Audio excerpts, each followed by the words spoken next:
बड़ी खुश हो माँ, क्या बात है? खुशी तो होगी क्योंकि मोदी जी देंगे हर साल 2 LPG सिलेंडर, माँ सम्मान योजना के 18,000 रूपए और ओल्ड एज पेंशन 3 गुना करेंगे। सच्ची? हाँ, क्योंकि जहाँ भाजपा वहाँ विकास। शांति, स्थिरता और विकास, जम्मू कश्मीर को मोदी पर विश्वास।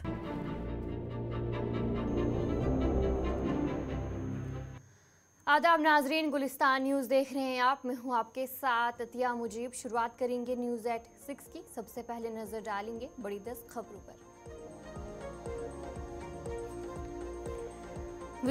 वज़ीर आज़म नरेंद्र मोदी का जम्मू दौरा, कहा जम्मू कश्मीर के लोग बीजेपी की हुकूमत चाहते हैं।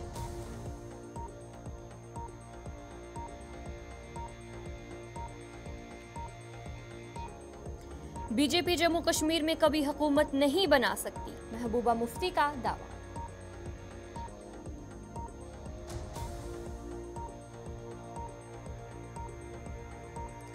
दो मराहिल में एनसी कांग्रेस इत्तेहाद बीजेपी को दूर रखने में कामयाब रहा, उमर अब्दुल्ला का बयान।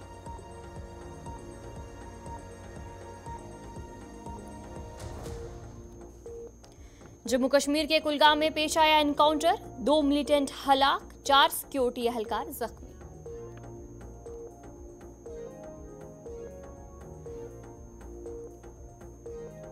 कश्मीर में मौसम में बेहतरी, किसानों से फसल कटाई दोबारा शुरू करने की सलाह।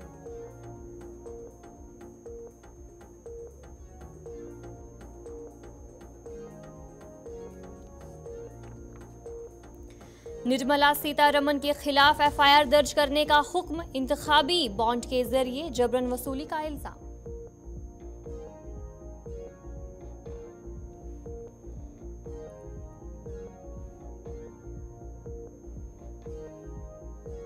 दिल्ली में वालिद ने 4 माजूर बेटियों के साथ उठाया अफसोसनाक कदम, अहलिया के वफात के बाद था जहनी दबाव का सामना।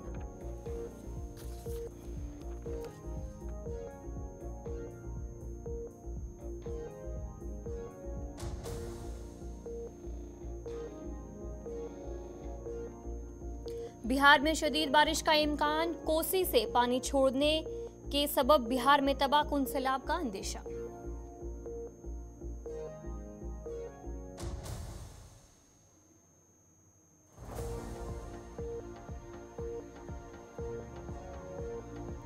उड़ीसा में अकीदतमंदों की बस कौमी शाहराह से गिरकर हादसे का शिकार, 4 हलाक, 23 शदीद जख्मी।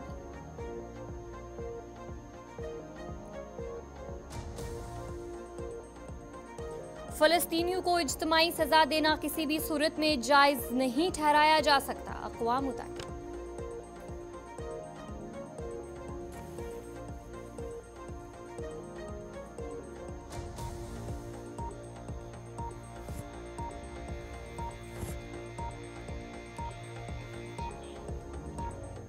तो चलिए थी कुछ बड़ी 10 खबरें, अब दीगर खबरों की तरफ भी रुख करेंगे। जम्मू के बेशना में कांग्रेस की रहनुमा प्रियंका गांधी वाड्रा ने अवामी जलसे से खिताब करते हुए कहा कि उनकी दादी इंदिरा गांधी के कत्ल से कबल उन्होंने कश्मीर जाने की ख्वाहिश जाहिर की थी। उन्होंने खीर भवानी के मंदिर जाने का जिक्र किया और कहा कि जब भी वो श्रीनगर जाती हैं तो वो अपनी दादी को याद करती हैं। और इसके अलावा प्रियंका गांधी ने ये भी कहा कि बीजेपी ने जम्मू कश्मीर को अपनी सियासी चालों के लिए इस्तेमाल किया है और पॉलिसियां आवाम की भलाई के लिए नहीं बल्कि सियासत के लिए बनाई गई हैं। मैं यहाँ आती हूँ तो आपकी शक्लें भी मेरे से मिलती जुलती हैं।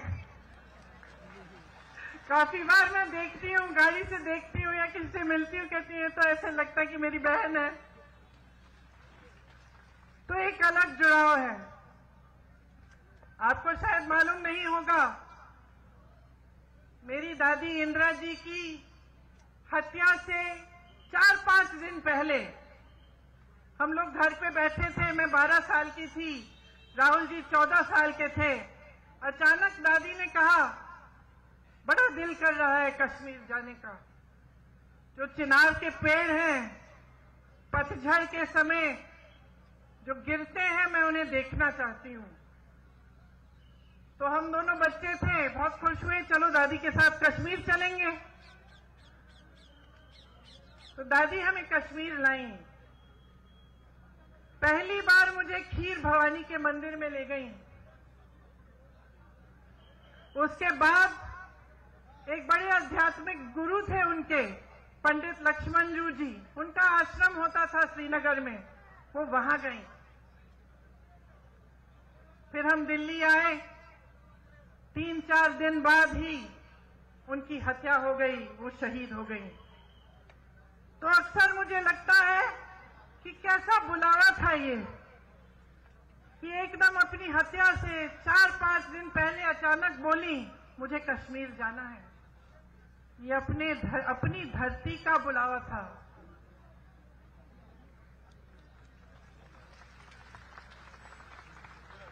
ये माता का बुलावा था कि वो खीर भवानी गई, पहली बार अपने दोनों पोती पोती को वहां ले गई। और उसके बाद से जब भी मैं श्रीनगर जाती हूं, मैं जरूर खीर भवानी माता के यहां जाती हूं और अपनी दादी को याद करती हूं। दरअसल ये देश का शिखर है। प्रकृति ने आपको सब कुछ दिया, सुंदरता, संसाधन, बड़े बड़े आध्यात्मिक गुरु जो यहां से चले और सिर्फ अपने देश भर में नहीं लेकिन दूसरे देशों तक गए और धर्म की बात की, अमन चैन की बात की। आपके पास सब कुछ था, एक धार्मिक परंपरा, जैसे मैंने कहा, प्राकृतिक सुंदरता, संसाधन, और शायद ये दुनिया का तरीका है, दुनिया का स्वभाव है कि जब किसी के पास सब कुछ होता है तो जिसकी नीयत ठीक नहीं होती है वो उसे छीनने की कोशिश करता है, उसका इस्तेमाल करता है।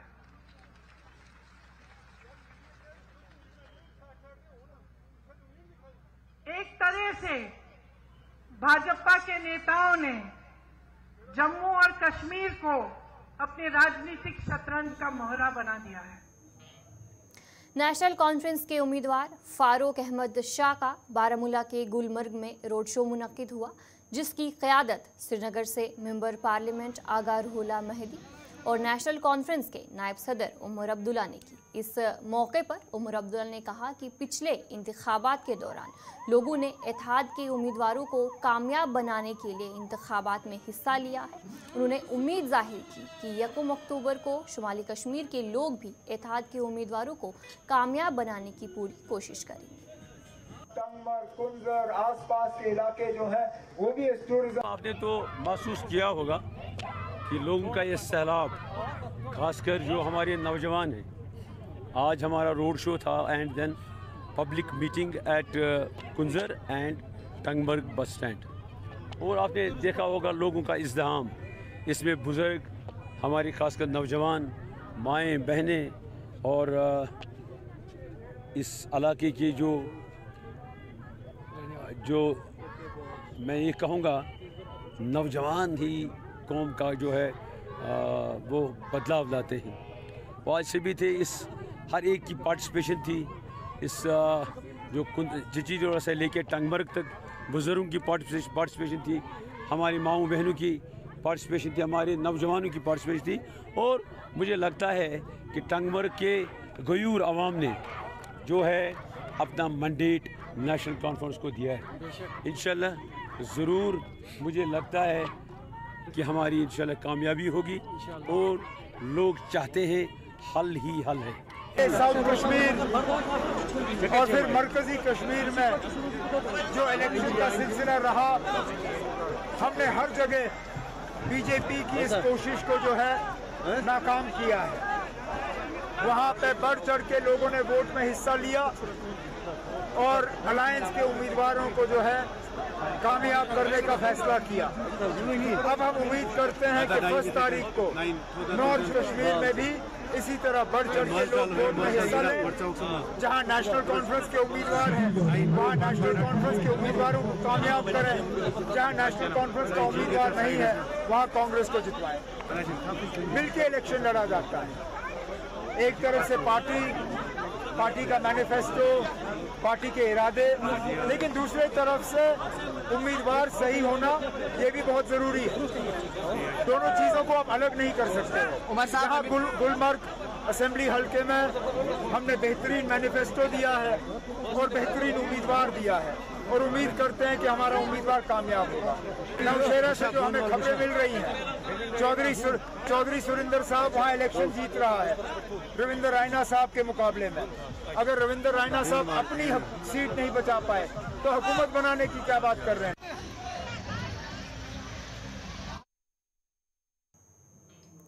पीपल्स कॉन्फ्रेंस के चेयरमैन सज्जाद गनी लो ने एक प्रेस कॉन्फ्रेंस मुनक्किद की, जिस दौरान उन्होंने कहा कि लंगेट हलके में एक खास सियासी जमात को मदद दी जा रही है, जिससे उनके कारकुन मुश्किलात का सामना कर रहे हैं। उन्होंने इंजीनियर रशीद को नई दिल्ली का नाकाम मंसूबा करार देते हुए कहा कि उसे वोट तकसीम करने के लिए आज़ाद किया गया है और ये आवाम अच्छी तरीके से जानती है।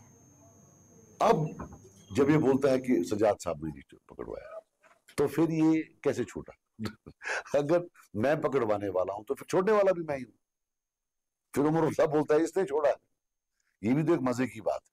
पॉइंट इज, वो देखे कि एक केस है, एक कोर्ट में दर्ज है, जिस कोर्ट ने उसको बेल दी है टेरर केस। तो क्या वो कोर्ट मेरे से ऑर्डर लेती है?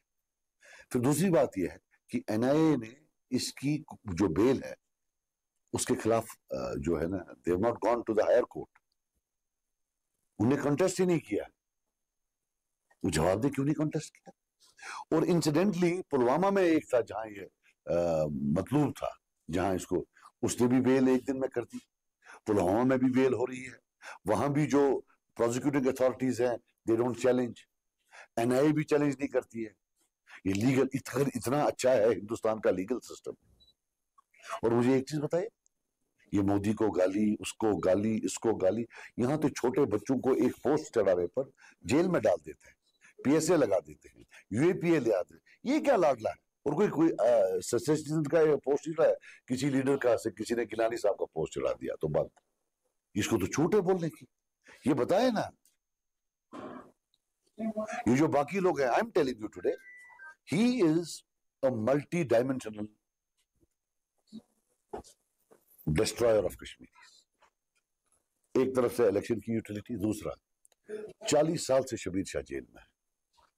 But what Delhi is showing the world कि देखिए, जेल से एक बंदा था, टेरर चार्जेस पर था, वो लड़ा, जीता, हमने बेल दी। शबीर शाह की 40 साल की दास्तान खत्म, यासीन मलिक की उम्र कैद की दास्तान खत्म, मसरत आलम की 30-35 साल की दास्तान खत्म, वो कासिम फक्तू साहब की शायद 40 साल की या 35 साल की जेल की दास्तान खत्म। He is basically to divert attention. वो भी एक इसका इम्पैक्ट। किसी को बेल नहीं देते, किसी एक को बेल नहीं दी, मर गए जेलों में। सराई साहब की डेथ हुई, अल्ताफ अंतोष साहब की डेथ हुई, उनको तो एक दिन नहीं छोड़ा। केस सेम है, टेरर चार्जेस सेम है। Are there good terror charges and bad terror charges? कि good terror charges वाले को छोड़ दिया जाता है, और is it good behavior and bad behavior? कि साहब अगर तू मेरा बना बनता है, good behavior है तो कर ले।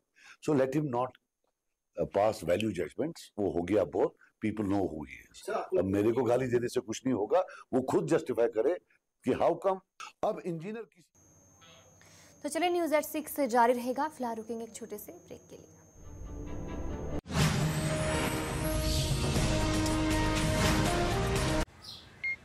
हेलो गाइस, आज जम्मू कश्मीर में वोटिंग के दिन।